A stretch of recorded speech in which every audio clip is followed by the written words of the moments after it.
Hello. It's been a while since I started talking about COVID. Basically, I wanted to look up some stuff again just to double check the facts. And interestingly enough, a lot of articles just disappeared from the internet. Um, some people would say, well, they were bad articles and so people took them down. Others would say, well, the government had them removed because they didn't like what they said. You can go either way. Again, the government has had a history of trying to cover up COVID stuff and, asking social media to block stuff which goes against the standard acceptable statements. So, I'm willing to think that a lot of this stuff that disappeared was legitimate, partly legitimate, reasonable, let's say. It's never wrong to question stuff. Now, if something can be proved to you, then it's wrong to continue questioning. But so far, with all the flip flopping on COVID and all the cover ups and everything else, nothing's really been proven well enough for me. It does exist, but everything we're saying about it is questionable and still. Because again, no one's really said anything to make me doubt questioning. So, today talking about testing. Testing, of course, was one of the earliest things that came out. A lot of what I'm going to say is going to reflect testing back years ago. You know, modern testing had, they have improved stuff, they have made things better, but back when we were trying to control the population, you know, I know I'm sounding like a conspiracy theorist here, but let's face it, a lot of what was done looked like population control. If you don't want people talking about conspiracy theories, then don't run stuff like it's conspiracy. And COVID was largely run like a conspiracy. So, I do not feel guilty about saying the government tried to control the population during COVID because, yeah, I don't mean control as in population size. I mean as in manipulate how people act. And that definitely happened in the early stages of COVID. But that's a little off topic. Anyway, so the early testing. My biggest grief about this is you test positive and you should self quarantine for 2 weeks. That was the early days. They changed it later to 10 days. I think it later got changed after that, even. But in the early days, it was 2 weeks, which sounds good, except for not everyone had to do this. Governor DeWine, governor of Ohio, tested positive. 2 days later, they announced he retested and tested negative. Really? The option to retest in 2 days was never given to the rest of us. We were told, you test positive, shut yourself up for 2 weeks. This goes back again. Sounds a little conspiracy theory here, but there was the whole idea of, I forget the phrase they used. I'm not going. It's not expendable.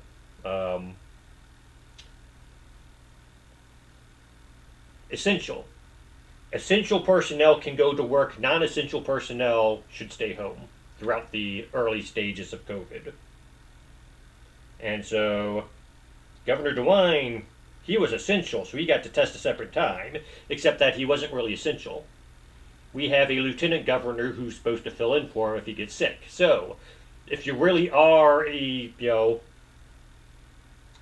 going to be a representative of the people, then you should lock yourself up for 2 weeks like the rest of us and let the lieutenant governor do his job. But he didn't. And, I guess, it sounds like I'm picking on DeWine, but to be fair, everyone was doing it. Or lots of politicians were doing it, let's say. Not everyone, because everyone wasn't allowed to do it. The politicians were doing it. especially politicians who were pushing for all of this. It seems like the more someone pushed for, oh, you have to limit yourself, oh, you have to be a good citizen and shut yourself up and do everything we tell you to. As soon as one of them tested positive, they wanted a second test. The rest of us weren't allowed to have the second test. And strangely enough, their second test always came back negative. Now, here's my problem with that part. So, I test positive, take a second test, it comes out negative, and I'm just going to accept the second test. Really, why? How do we know that the second test wasn't a false negative and I actually do have COVID? We don't. But it's convenient for me. And that's a lot of that happening. The people pushing COVID, people wanting everyone to do, obey us, do as we say. When it came time for them to follow their own guidelines, they did what was convenient for them, not for what was good for the nation. And so, yes, the fact that we allowed some people to retest because they thought they were important enough to, while the rest of us were non-essential people. Again, back to the whole conspiracy theory thing, look back through history, all sorts of phrases like non-essential, useless eaters. Whenever someone wanted to kill off a large part of the population, they came up with this phrase for them. How they were useless, how they were not necessary, how, there were all sorts of phrases throughout history for justifying killing off people. And, non-essential, no, we didn't try to murder people during COVID, or not that I know of, but just the fact that we're using one of these phrases makes me a little wary about what's going on. So, looked up a few articles. Okay, let's jump back and look at 2003. SARS came out. And SARS was severe acute respiratory syndrome. And people, this was going to be the big pandemic, and it turned out not being the big pandemic. And so, some people try to link SARS, especially if you look at the conspiracy theorists, they try to link SARS with COVID and say this was just round 2 of what failed last time. I'm not going to go that far. However, COVID is referred to, the testing is SARS-CoV-19 antigen testing. So COVID is related to SARS. So it didn't become the big epidemic that everyone thought it was going to be. It still stuck around a little bit, and just not as big as it was. And did COVID mutate, or did SARS mutate into COVID, or did someone in a lab play around with SARS and make COVID out of it, or what? Not allowed to say that. Actually, looking on the internet, the official source of COVID now is that it came from a bat. Saw a few articles mentioning this. None of them gave any reason why we believe it came from a bat. They just said it came from a bat. So if I believe it came from a lab, I'm crazy. If I believe it came from a bat, I'm sane. I don't get that one. Anyway, getting off subject, which is the subject is testing. So, my point being, COVID is similar to SARS, but it's not the same as SARS. In fact, it is described as a SARS. In fact, as long as I'm going through names, COVID is short for coronavirus disease. CO, corona, VI virus, D disease. And then 19 because it was discovered in 2019. Corona, that just means when we look at it through a electron microscope, there's sort of a glow around it. Corona, our eye has a corona in it. Around the pupil, there's a little colored or lightly colored spot, which is called the corona. The sun has a corona around it. Basically, it's this little halo effect, basically. So, not all corona diseases, or not all coronaviruses are related to COVID-19. But, it's a class of virus strictly by how it's perceived through a microscope. Um, so nothing special about that other than, like I said, this weird class of virus. But it is, you look up, it's now called SARS-CoV-19, or the testing is called SARS-CoV-19 antigen. So there's reason to believe it is somehow related to SARS. A few websites said, yes, it is related to SARS, but it's not the same as SARS. I point this out because if we're looking for SARS-CoV-19 antigens, which the tests are, and SARS has been around, it's reasonable to believe some people might have SARS antigens in their system already. I bring this up because there was an article, believe Israel, I believe, had testing done on the SARS tests, experiments on the SARS tests. Let's say, not testing. Don't want to use that word too often. Where they found that the COVID tests would find levels of SARS antigens lower than would indicate you had COVID. In other words, we all have COVID antigens in our system, but the test is supposed to look for elevated levels because we have a background amount, but if we get the disease, our body makes more of it. So that's the basic thing the article was saying. How true is this? I don't know. Again, the article was pulled. This was like a 2-year-old article, so this was talking about the older tests again. It's been pulled from the internet, or I can't find it again at least. So was it real, or is it just did someone ask the Google and all of them to push it into the background like you can do? Don't know for sure. Although, like I said, I've seen enough questionable things going on with COVID that it wouldn't surprise me if someone asked for that. I mean, again, Elon Musk, when he bought Twitter, showed that the government did, in fact, cover up or ask for social media to cover up anything that questioned the official story. So, yes, you have, even though stuff's been pulled from the internet, it is reasonable to believe that it was not pulled by the people who put it there, but rather someone else. I have no proof of that, but it's not an unreasonable thing to believe. Anyway, so we have this one study, again, article saying that COVID testing, it's just overly sensitive. So we might have SARS in our system naturally, but it's overly sensitive. Now, along those lines, where is it? According to, who is this? CDC, actually. This is coming from 2022. In 2022, they said that 96.4% of Americans have COVID-19 antibodies in their blood. Now, 96.4% of the population did not have COVID, or did not catch COVID.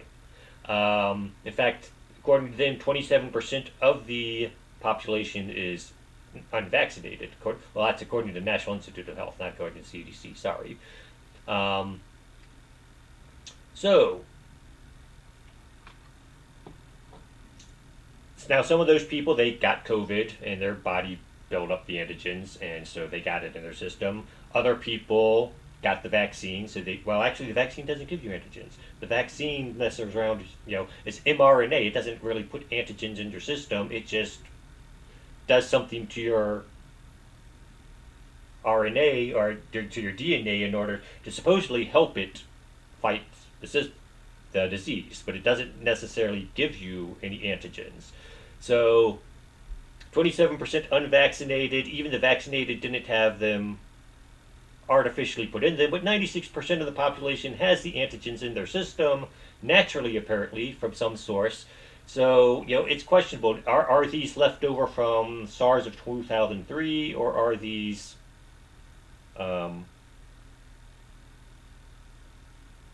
new? Are these from this, the current pandemic? I don't know. I'm not going to claim either way. It's reasonable to question, though. But put that on top of this article that says, the tests are overly sensitive, and you have a reason to believe that maybe some of the people who tested positive weren't really positive because they had the old SARS, which was triggering the tests. Um, it would take another study of some sort in order to prove or disprove that, which no one's going to do anything like that right now. It'll be about 20 years before people really start to get funding to do any studies which question the official story, or at least in America. You know, Europe, this other one came from Israel. They're allowed to do these kind of studies, and when they try to publish them, they sort of disappear off of American sites because, again, there is a cover up going on of some sort. Is it necessarily a malicious cover up, or is it just trying to, the government says we're trying to prevent misinformation, but misinformation is defined as anything they disagree with, which is wrong. As an American, if you don't believe that's wrong, you should better probably go back and study your history a little more. Anyway, that's off topic. So, 96% have antigens in their system from some source. Again, we would have to try to trace that. Where? Now we get into stuff like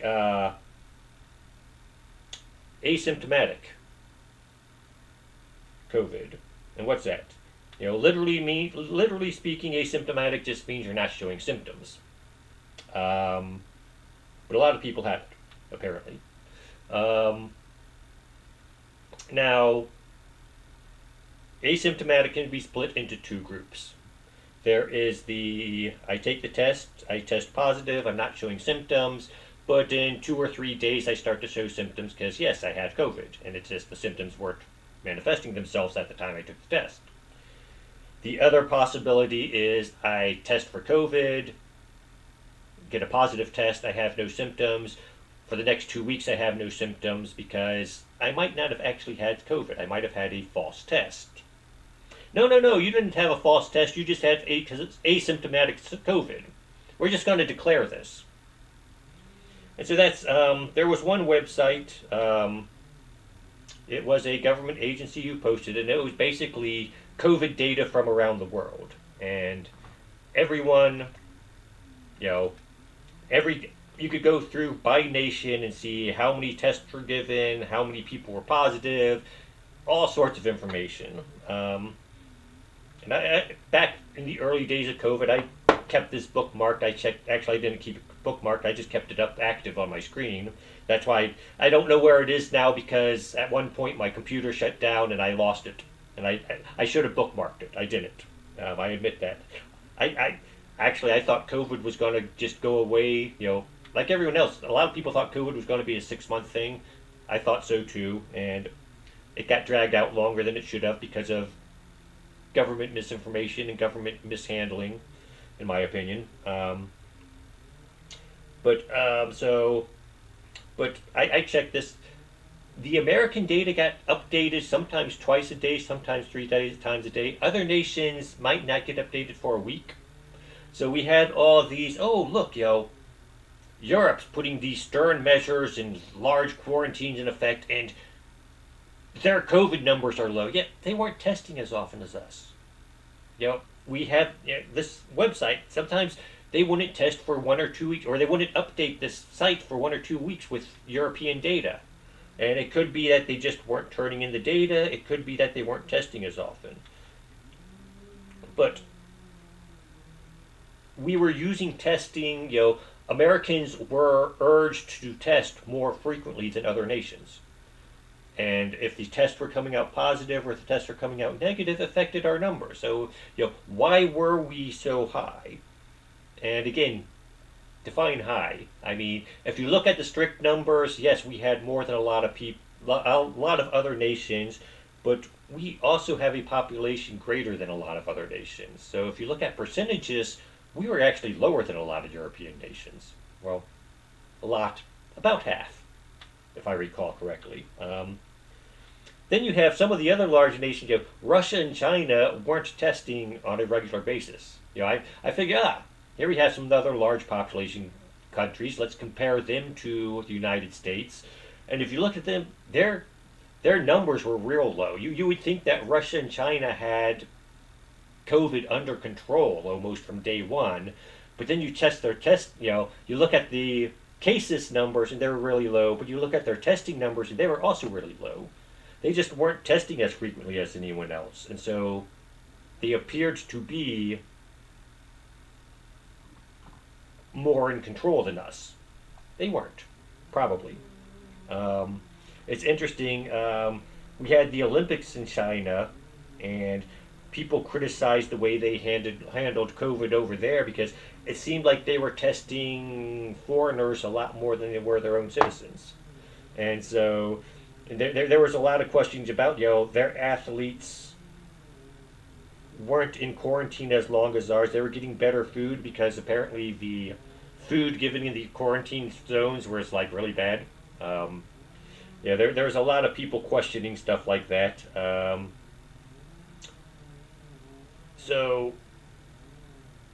again, I'm a racist for pointing this out. Apparently, just like I'm a racist for saying I believe it came from a lab in China rather than from a bat. But it seems like I'm more of a sane racist than a crazy guy who believes this bat somehow infected the entire world. Anyway, that's off topic.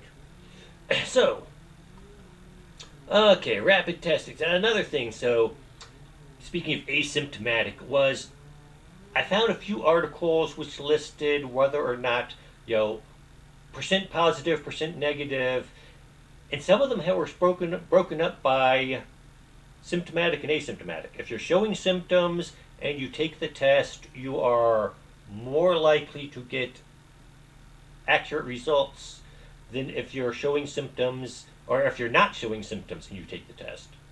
In other words, asymptomatic was more likely to get false results, according to some of the tests. Different institutes ran their tests in different fashion. Some of them compared asymptomatic to symptomatic, some of them didn't. But according to some of the articles, people who were asymptomatic and were tested were more likely to get a false result, either false positive or false negative. It sort of makes you question, well, why are you testing if you're asymptomatic? Which is, something people did test or question. I questioned it earlier in this video. Now, this is something I found CDC website recently. To be confident you do not have COVID-19, FDA recommends 2 negative antigen tests for individuals with symptoms or 3 negative antigen tests for those without symptoms performed 48 hours apart. So if I am showing symptoms of COVID, I only need 2 negative tests in order to declare that I don't have it. If I am not showing symptoms of COVID, I need 3 negative tests. It's like, why are we even testing in the first place if I don't have it, or if I don't have symptoms? Now, there are, you work in a hospital, you work in, healthcare field, anywhere where you're likely to come into contact with people with it, sure, you might want to test. That makes sense to test if you don't have symptoms from time to time. For the rest of us, which again, we were encouraged to get tests whether we had symptoms or not, why would I worry about a negative test being wrong? None of my friends got COVID. I haven't been in the hospital. But I got a negative test. Oh, I should get 2 more negative tests. Whereas if I have a fever and my head's all stuffed up and I get 2 negative tests, I'm fine.